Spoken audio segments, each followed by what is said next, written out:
that which had gone before. The Battle of Vienna in 1683. Some of us were alive and remember, first of all, many of us remember the fall of the Berlin Wall, although unbelievably it's almost a generation ago now that took place. The meaning of those events was not always clear. For some it was calamity, for others it was a moment of freedom. Some we can agree upon. 9/11 was a defining moment for our generation in many ways. The memorial which has been established there helps settle history, but is it settled in the right way? Is it represented well, even by something as superficial as a memorial? In my view, this is one of the most hopeful periods in human history. Now, that's good because it happens to be our moment. There may have been many other ages when people have felt that way.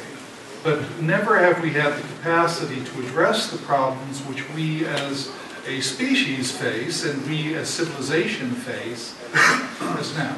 We have more solutions at our hand if there is political will to pursue them. That's why this topic is so important. Communication is fostering a new world culture over time. One of the things that I have recognized in the last several years is that communication is moving far faster than politics. It is outstripping politics in every way. And political realities, political milieus are trying to catch up. Today, as we look around us, we have a new context which is based to some degree on the event of 9/11. We have a new set of modalities that surround us.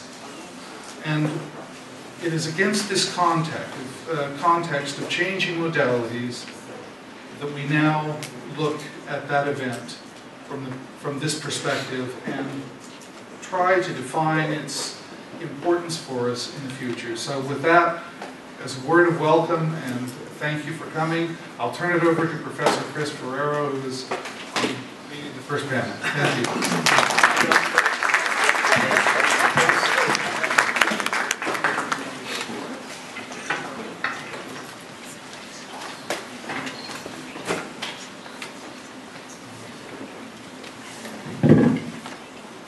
Oh, good morning, everybody. Thank you very much for being here on a lovely Friday morning. And we have really conscientious students here at Seton Hall, so it's great to see so many familiar faces in the crowd. So when Levin, the head of the Peace Islands Institute, and I started talking about this conference, one of his suggestions was that we perhaps spend a little time revisiting Samuel Huntington's famous Clash of Civilizations thesis, first written in 1993. And Huntington's thesis suggested that in the post-Cold War world, civilizational cleavages would constitute the major fault line of international conflict. And among civilizational features, religion would particularly stand out as important. So war and conflict are supposed to be most likely across civilizational lines, including, and in particular, between Western and Islamic civilization. Now, despite widespread criticism of Huntington's imperfect piece, the attacks of 9/11 and subsequent events certainly seem to have breathed a little bit of life back into Huntington's notion. Now, whether because the original argument is poorly conceived or just poorly argued, Huntington's thesis deserves much of the criticism it has received. Some of these criticisms include that conflicts are more likely to be seen within civilizations.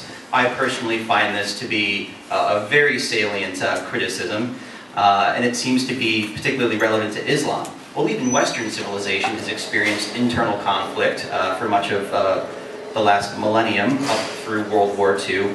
And in the broad Islamic world, we have seen conflicts just within the last century or so between Iran and Iraq, Iraq and Kuwait, the Western and Arab coalition against Iraq in the 1991 Gulf War, Egyptian involvement in Yemen, sectarian and ethnic conflict among Muslims in Iraq, Afghanistan, and Lebanon, Muslim Turks and Muslim Kurds fighting in eastern Turkey, and Pakistan in a perpetual standoff with India, which incidentally has such a large Muslim minority, that there are more Muslims in India than there are in Pakistan. Another criticism is that nationalism, which implies loyalty to a state, endures as a chief basis of citizenship and social and political identity, and by extension one would think statecraft. Another criticism is that civilizations are absorptive sponges rather than clashing billiard balls, and that they influence one another. And civilizations aren't entirely closed off to what they conceive as the positive influences of one another. And there is sympathy in Islamic civilization for principles that have an origin in Western civilization, such as secularism. That said, Huntington's thesis does include some caveats and nuance for which he deserves credit. For example, he suggests that conflict within civilizations is indeed possible, but that civilizational bonds will reduce the frequency and intensity of such conflicts. Now, this is actually quite consistent with some explanations of the democratic peace theory.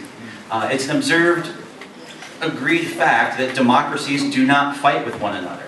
And one of the explanations for this is that democracies have a shared belief in the value of peaceful dispute resolution processes, and they believe in the inherent legitimacy of each other's governments. One might say in this case that liberal civilization reduces the incidence and intensity of conflict in the liberal democratic community, which is largely coterminous with Western civilization, but not exclusive to Western civilization. So rather than throw the baby out with the bathwater and completely dismiss Huntington and present a completely disavowing argument, I seek instead to examine the role that Islam actually plays in international relations. So more specifically, I ask two questions. First, is there such a thing as a single, coherent Muslim foreign policy? Second, what role does Islam play in the making of foreign policy in Muslim states? I suggest that the answer to the first question is no. There is not any such coherent phenomenon that we can reasonably call a Muslim foreign policy. In regard to the second question, I posit the following answer: that Islam serves chiefly a legitimizing role for foreign policies that are predominantly self-interested in a realist sense. Islam is an instrument of foreign policy more often than it is a cause of foreign policy. In the interest of time, I'm going to focus on the second question, that having to do with Islam's role in foreign policy formation. But first, I just wanted to share some interesting insights from the work of a scholar named Naveed Sheikh, whose 2003 book, The New Politics of Islam, examines the purpose and machinations of the OIC, the Organization of the Islamic Conference, which I have just learned has changed its name to the Organization of Islamic Cooperation. The OIC is the chief institutional expression of pan-Islam. Now, for my money, Sheikh does a pretty good job challenging the myth of a monolithic Islam while examining the conflicting motivations of major Muslim states such as Saudi Arabia, Iran, and Pakistan in the OIC arena. In fact, arena is probably the best word to describe the OIC. It's not a unified actor representing a unified, coherent Muslim foreign policy being projected outward toward the rest of the world. By my reading, the OIC is not merely a means to cooperate, but it's also an arena in which Muslim states compete for soft power and compete to have Islam legitimize their foreign policies, which might actually, usually are much more self-interested than they are interested in serving a broader pan-Islamic agenda. Islam is a source of legitimacy for foreign policies in Muslim states. Now, the OIC itself exists in large part to, Sheikh asserts anyway, the desire of the Saudis to wrest some influence away from secular pan-Arabism, which was manifested, of course, under Nasser in Egypt. The OIC was, from the Saudi perspective, originally a mechanism to divide the Arab world rather than unite it, or one could say it sought to use Islam as an instrument to wrest some control back from Egypt. So in this case, one might argue that Islam was an instrument of Saudi foreign policy to increase its influence vis-a-vis Egypt and other Arab nationalist countries that were secularly oriented. Now, it's noteworthy that the founding documents of the OIC call for quote-unquote non-interference in the domestic affairs in respect of the sovereignty, independence, and territorial integrity of each member state. The clear implication here is that Islamic interests are subordinate to state interests. In a twist of irony, the Saudis would later seek some reprieve in pan-Arabism when Shiite Iran arose with its own frightening pan-Islamic agenda that needed to be contained from the Saudi perspective. While I'm not a Saudi Arabia expert, I don't want to spend too much time on Saudi Arabia. I am more of an Iran specialist, and it's this country to which I would like to turn now to provide a case study of pragmatism in foreign policy on the part of a self-avowed frontline Muslim state. Now, indeed, Iran is treated, one could say, demonized in American public discourse as the country most wedded to a threatening Islamic foreign policy ideology that might wreak terrible havoc if it is not stopped. But a look at Iranian foreign policy over the last 20 years, and especially since 9/11, reveals a country that is far more pragmatic than their rhetoric suggests, and certainly more pragmatic than our public discourse suggests. So I want to take you on a quick little tour de force of Iranian foreign policy and show you that it's characterized by conflict with and manipulation of fellow Muslims, as well as by outreach and quiet assistance to the great Satan, which is the United States, if you never heard that name.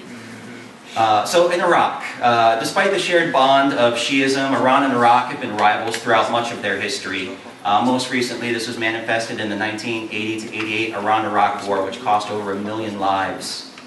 Since 2003, Iran has worked to affect Iraqi politics in a way that its influence. So they have certainly worked primarily with Shiites and Kurds. Shiite parties such as Dawa, the Islamic Supreme Council of Iraq, the Sadrists should be familiar.